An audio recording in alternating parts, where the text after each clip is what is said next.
Good morning. Excel के ऊपर हम नेक्स्ट लेक्चर लेके जा रहे हैं जिसमें हम इनसाइट मेन्यू में आज करेंगे पिक्चर को किस तरह से हमने एक्सेल के अंदर एंटर करना है। ठीक है, तो जो पिक्चर पे जाते हैं हम, तो जो हमारी डाउनलोड पिक्चर होती हैं, जैसे आपने नेट से डाउनलोड करके रखी है, कोई आपने सेव करके रखी है, उस पिक्चर को हम क्या करते हैं, इंसर्ट करते हैं। अब जैसे हम पिक्चर के ऊपर क्लिक करते हैं तो इसमें आपका लार्ज साइज आ रहा है, इसको हमने कम ज्यादा करना, तो इसको हम कम ज्यादा भी कर सकते हैं। आप माउस की हेल्प से साइड में जो एरो बने होते हैं वहां से हम इसको कर सकते हैं कम ज्यादा। अगर इसकी शेप वगैरह चेंज करनी है, तो आप कुछ भी आपका स्टाइल चेंज करना है, तो जैसे आप पिक्चर लेते हैं तो एक फॉर्मेट मेन्यू खुल जाता है, वहां से उसको आप चेंज कर सकते हैं, अपने अकॉर्डिंग इसको बना सकते हैं। ठीक है, अब जैसे फॉर एग्जांपल आपको ऑनलाइन पिक्चर चाहिए। ऑनलाइन पिक्चर का मतलब होता है कि जैसे आपने नेट से डाउनलोड करनी, तो आपके सिस्टम के अंदर नेट होना चाहिए। अगर आपको शेप की जरूरत है तो यहाँ पे आप कोई भी शेप लेके आप इसमें ऐड टेक्स्ट कर सकते हैं। ठीक है, तो मोस्टली ये जो यूज होता है एमएस वर्ड में यूज होता है, एक्सेल में इसमें इतना ज्यादा काम यूज नहीं होता है। ठीक है, उसका जैसे आपने कोई स्मार्ट आर्ट का यूज करना है, मान लो कोई प्रोजेक्ट बना रहे हैं और आपको कुछ दिखाना है या पैरामिड दिखाना है या कुछ एनीथिंग दिखाना है, स्टेप बाय स्टेप आप किसी को दिखाना चाहते हैं, शो करना चाहते हैं, तो आप इस तरह से इसको यूज कर सकते हैं। जैसे फॉर एग्जांपल मैंने यहाँ पे कोर्स को हाईलाइट किया CPF। ठीक है, या फिर आप कुछ भी यहाँ पे CPAF कर दिया, उसके बाद जो हमारा सेकंड कोर्स है CPA कर दिया, CCT कर दिया। ठीक है, अनदर देन जो भी हम ऐड करना चाहते हैं इसके आफ्टर भी तो कर सकते हैं, कट करेंगे वापस चले जाएंगे। उसके बाद हमें नेक्स्ट ऑप्शन मिलती है कि अगर आप इसमें सबसे बड़ी अच्छी ऑप्शन है कि इसमें स्क्रीन शॉट ले सकते हैं। जैसे स्क्रीन शॉट लेते हैं तो आपके पास जहां भी आपकी पिक्चर है या बैकग्राउंड है, जो भी आप लेना चाहते हैं वो आप आसानी से ले सकते हैं। तो देखो आपके सामने जैसे आपका डेस्कटॉप था, डेस्कटॉप में जो पिक्चर लगी थी, वॉलपेपर लगा था, हमने उसका स्क्रीनशॉट लिया और वही पिक्चर आपके पास यहाँ पे बन के आ गई। ठीक है, तो इस तरह का यूज कर सकते हैं हम एमएस एक्सेल के अंदर। ठीक है, तो ये ऑप्शन भी अवेलेबल है एक्सेल के अंदर। नेक्स्ट वन आपका आता है उसके बाद, जो भी आपने डाटा है उस डाटे को आपने एक चार्ट के शेप में देखना है। जैसे फॉर एग्जांपल आपके पास कोई डाटा पड़ा हुआ है। ठीक है, आप कोई भी डाटा ले सकते हैं। जैसे यहाँ पे फॉर एग्जांपल आपने कोई डाटा पहले बना के रखा है, जैसे मैंने पहले बना के रखा हुआ, मैं किसी को ओपन करना चाहता हूँ, तो जैसे यहाँ से एक डाटा है मेरे पास, तो मैं इसको ओपन करूंगा। यहाँ से जैसे अमन मान के डाटे को ओपन कर देता हूँ। ठीक है, तो यहाँ पे हमारे पास ये डाटा पड़ा हुआ है। ठीक है, अब मैं इस डाटे के जो मेन डाटा है उसको सिलेक्ट करने के बाद मैं यहाँ पे चार्ट की शेप में जाऊंगा, तो यहाँ पे डिफरेंट टाइप के चार्ट है, आपको जिस चार्ट से आप इसको देखना चाहते हैं उस चार्ट से ही आपको यहाँ पे देख सकते हैं। दूसरी चीज क्या है कि इस चार्ट में आप सेटिंग्स के अपने हिसाब से सेट कर सकते हैं। ठीक है, अब देखो डॉट चार्ट है आपका, लाइन चार्ट है, पाई चार्ट है, तो एनीथिंग कोई भी आप चार्ट यूज करना चाहते हैं एक्सेल में तो आसानी से। और एक्सेल में चार्ट का जो यूज है बहुत ही ज्यादा है और इसको हम बहुत ज्यादा यूज कर सकते हैं। ठीक है, नेक्स्ट उसके बाद आता है आपका कि हमने इसमें 3D में यूज करना है, 3D के अकॉर्डिंग इसको यूज करना है, तो वो भी हम इसमें यूज कर सकते हैं। ठीक है, तो यहाँ पे जैसे 3D आपके MS एक्सेल के अंदर अगर 3D की ऑप्शन अवेलेबल है या ऑनलाइन आपका काम कर रहे हैं तो आप सारी चीज कर सकते हैं। ठीक है, ये सारी ऑप्शन आपको यहाँ पे मिल जाएंगी। अच्छा, कुछ चीजें इसमें एक्सेल में और ऐड हुई, जो एडवांस एक्सेल आता है तो उसमें कुछ चीजें ऐड हुई हैं। ठीक है, जिसमें आपने बिन लॉस का दिखाना है। ठीक है, बिन लॉस का आपका यूज करना है। ठीक है, तो कुछ चीजें ऑप्शन आपकी चलती नहीं, कुछ ऑप्शन आपने अवेलेबल देखनी है। जैसे तो आपने जैसे बिन एंड लॉस को देखना, तो आपको सिर्फ दो ही सेल को आपने, दो ही कॉलम को आपने सेलेक्ट करना है, उसके बाद उसका यूज कर सकते हैं।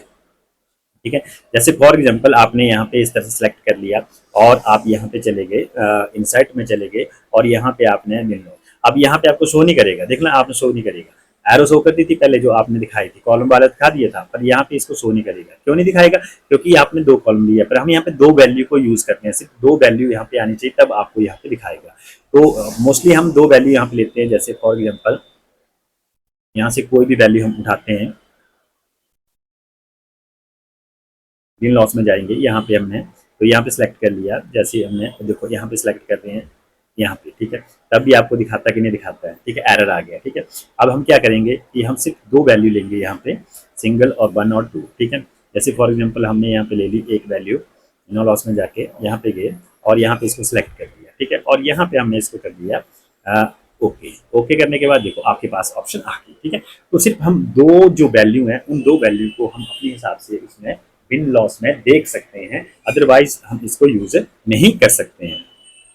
ठीक है, तो यहाँ पे हम स्लाइसर का यूज भी कर सकते हैं, ऑनलाइन में चलता स्लाइसर आपका। स्लाइसर बहुत ही इंपॉर्टेंट है कि स्लाइसर जिस ऑप्शन में आपका स्लाइसर है, तो स्लाइसर में होता है कि जो आपका डाटा है वो डाटा जो आपका एक फॉर्मेट बेस, मतलब आप किसी पर्टिकुलर हेड को ढूंढना चाहते हैं तो स्लाइसर लगा के आप जैसे फिल्टर लगाते हैं तो स्लाइसर लगा के उसका यूज कर सकते हैं। ठीक है, तो इसमें ऑप्शन अवेलेबल अब चल नहीं रही है, तो अब मैं जैसे बाद में एक वीडियो और बनाऊंगा स्लाइसर के ऊपर, तो उसमें आप चेक कर सकते हैं कि स्लाइसर को कैसे यूज करना है। अगर देखो आपने किसी फाइल के साथ कोई फाइल लिंक करनी है, तो देखो यहाँ पे कोई फाइल लिंक करने के लिए पहले तो आपको फाइल लिंक करनी है, तो उसमें पासवर्ड लगाए, पासवर्ड को हटाना पड़ेगा। ठीक है, तो हाइपर लिंक का मतलब होता है कि अदर देन फाइल, कोई और फाइल आपने अटैच करनी है। ठीक है, टेक्स्ट बॉक्स, टेक्स्ट बॉक्स का मतलब है कोई भी आपने बॉक्स इसमें यूज करना है। ठीक है, तो यहाँ पे हम इसको यूज कर सकते हैं। ठीक है, तो जैसे हमने टेक्स्ट बॉक्स यूज किया इस तरह से, तो हम जैसे टेक्स्ट बॉक्स यूज करते हैं और हेडर फुटर का यूज करते हैं। ठीक है, तो देखो हेडर एंड फुटर और टेक्स्ट बॉक्स दोनों साथ में आप यूज कर सकते हैं। टेक्स्ट बॉक्स आपका फोटो के लिए, इमेज के लिए होता है, और header and footer top and bottom के लिए यूज होता है। अगर आपको यहाँ पे सिग्नेचर लाइन की जरूरत है कि आप सिग्नेचर बनाना चाहते हैं, तो सिग्नेचर लाइन का भी यूज कर सकते हैं। ठीक है, तो मोस्टली ये जो ऑप्शन है वो आपको एमएस वर्ड के अंदर ज्यादा यूज होती हैं, एक्सेल में इनका काम थोड़ा कम पड़ता है। ठीक है, अब जैसे यहाँ पे आ गया आपका सिग्नेचर लाइन, अब आपको सिग्नेचर यूज करनी है। ठीक है, तो यहाँ पे आपको ऑब्जेक्ट में जाना है। ऑब्जेक्ट में जाने के बाद आपको ऑप्शन मिलेगी बिट मैप, आप डायरेक्ट बिट मैप में जाएंगे, ओके करेंगे, वहां पे आपको पेंटिंग खुलेगी, यहाँ पे आप अपने हिसाब से ड्रॉ कर सकते हैं सिग्नेचर, एंड क्लोज करके आपके सिग्नेचर एज इट सीट पे आ जाएंगे। देखो सीट पे अवेलेबल हो गए। अब इसको हम छोटा बड़ा करना है, आगे पीछे करना है तो कर सकते हैं और सेट कर सकते हैं। ठीक है, तो इसका यूज हम इसलिए करते हैं। नेक्स्ट ऑप्शन आती है आपके पास, जैसे आपने कोई डाटा, किसी डाटे को आपने एक्सेल की सीट पे लेके आना है, तो फ्रॉम टेक्स्ट फाइल, तो या उसको भी आप एंटर कर सकते हैं, तो पूरा का पूरा डाटा आपका यहाँ पे शो हो जाएगा। मतलब हम बाहर के डाटे को भी अपनी सीट के अंदर एंटर कर सकते हैं, तो ये ऑप्शन भी आपके पास है। ठीक है, नेक्स्ट उसके बाद आता है आपका कोई सिंबल चाहिए आपको, सिंबल और इक्वेशन। देखो इक्वेशन आप एक्सेल में भी यूज कर सकते हैं, एमएस वर्ड में भी यूज कर सकते हैं, सिंबल भी आप यूज कर सकते हैं। कई बार क्या हम फोन नंबर लिखते हैं और फोन नंबर के पीछे आपको सिंबल की जरूरत है, तो टेलीफोन का सिंबल ले लो और आप उसके आगे नंबर लिख दो। ठीक है, तो सिंबल से क्या कि पहचान डायरेक्ट किसी की नजर पड़ेगी, हाँ यार सिंबल ये मोबाइल नंबर ही हो सकता है। ठीक है, तो उसके लिए हम सिंबल का यूज करते हैं। ठीक है, तो इस तरह से हम इनसाइट का यूज करेंगे।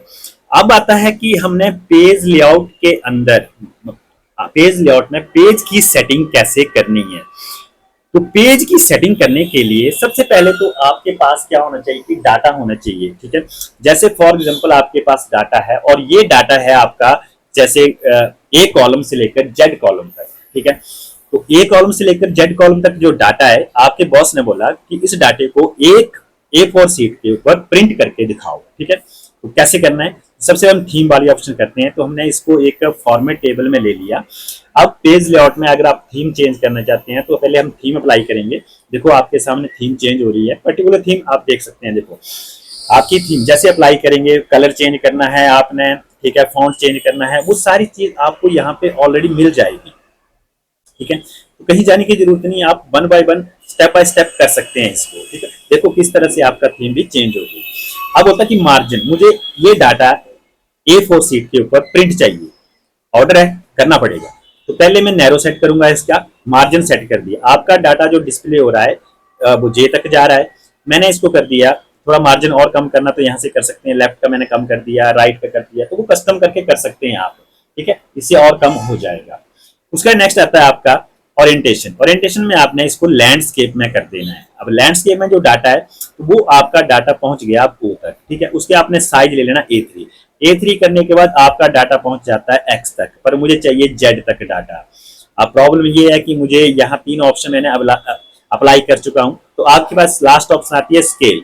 तो स्केल आप जितना कम करोगे, और प्रिंट भी चाहिए आपको, हेडिंग भी चाहिए, वो सारी चीज आपको। अब स्केल ज्यादा कम नहीं करनी है, स्केल को अकॉर्डिंग क्या होता है कि उसमें डाटा जो आपका थोड़ा सा छोटा हो जाता है। ठीक है, मतलब स्मॉल साइज में दिखाई देता है प्रिंट में। बट हाँ, कई बार क्या होता है कि उसकी करेक्शन करनी है या कुछ चेक करना है, तो उसके लिए आपका ये ऑप्शन अप्लाई कर सकते हैं। अपनी मर्जी से आपने प्रिंट एरिया सेट करना है, तो प्रिंट एरिया में जाओ और सेट कर दो, उतना ही डाटा आपका प्रिंट होगा।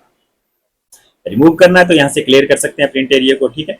अगर आप चाहते हैं इस सीट को ब्रेक करना, आपने ब्रेक मतलब सीट के दो पार्ट कर देने हैं, तो इनसाइड पेज ब्रेक कर सकते हैं और यहीं से हम रिमूव भी कर सकते हैं, ठीक है। तो इस तरह से हम दोनों चीजों का अप्लाई कर सकते हैं। आप चाहते हैं कि आपका जो डाटा है, ठीक है, ब्रेक कर दिया और अनब्रेक करना तो रिमूव कर दो। आपका जो डाटा है, इस डाटा के पीछे बैकग्राउंड चेंज करनी है और बैकग्राउंड के लिए आपको पिक्चर चाहिए, ठीक है। तो अगर आपके सिस्टम के अंदर कोई पिक्चर पड़ी है तो पिक्चर का यूज आप यहाँ पे कर सकते हैं। अब एक ऑप्शन आपके पास और आती है जिसको बोलते हैं प्रिंट एरिया, ठीक है। तो यहाँ पे आप जो चीज सेट करते हैं सिर्फ वही, जैसे प्रिंट टाइटल है, जो आप प्रिंट के लिए सेट करेंगे, जितनी आप रेंज लेंगे वही आपका प्रिंट होगा।